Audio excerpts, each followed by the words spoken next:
আচলতে এই ক্ষণত মোৰ এটা কথালৈ মনত পৰিছে, সেইটো হৈছে বুৰঞ্জীমূলক এটা কথা, পয়হু।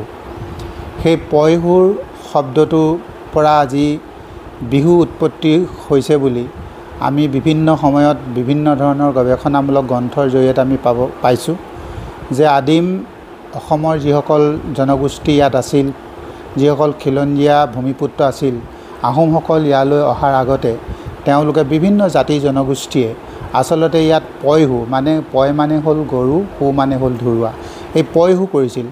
আৰু সেই পয়হু আমাৰ আহোমৰ যিসকল কোঁৱৰ তেওঁলোকে সেই পয়হু চাবলৈ গৈছিল। সেই পয়হু চাওঁতে চাওঁতে সেই গৈ আজি মানে বিহু হ'ল, কতদিনৰ কত যুগৰ আগতে বিহুলৈ ৰূপান্তৰিত হ'ল।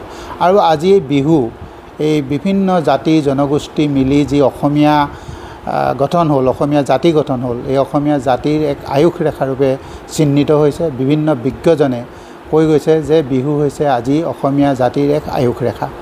এই ক্ষণত আমি এই বিহুটো যিধৰণে আমাৰ আয়ুস ৰেখা হিচাপে গণনা কৰিছোঁ, সদায় আমি সকলো জাতি জনগোষ্ঠী একেলগে মিলি বিহুৰ উত্তৰণৰ কথা যিধৰণে ভাবিছোঁ, বিহু সুন্দৰভাৱে জীয়াই ৰখাৰ কথা যি প্ৰয়াস অসমীয়া জাতিয়ে কৰিছে, ঠিক সেইদৰে আমি এটা কথা ভাবোঁ যে আটাইবোৰ জাতি জনগোষ্ঠী একেলগে মিলি ভাৰতবৰ্ষৰ বুকুত নহয় পৃথিৱীৰ বুকুতে যাতে অসমীয়া জাতিটো দুপদৰূপে আগবাঢ়ি যাওক। আৰু আজি এতিয়া এই বিহুত মই আমাৰ খোৱাং সমষ্টিবাসী ৰাইজৰ লগতে অসমবাসী সমূহ ৰাইজলৈ বিহুৰ আন্তৰিক জ্যেষ্ঠজনলৈ সেৱা, বন্ধুবৰ্গলৈ মৰম আৰু কনিষ্ঠসকললৈ মৰম যাচিছোঁ যে অনাগত দিনবিলাক আমাৰ সমষ্টিৰ লগতে অসমবাসী ৰাইজৰ কুশলে হওক, অপায় অমংগলবিলাক দূৰ হওক।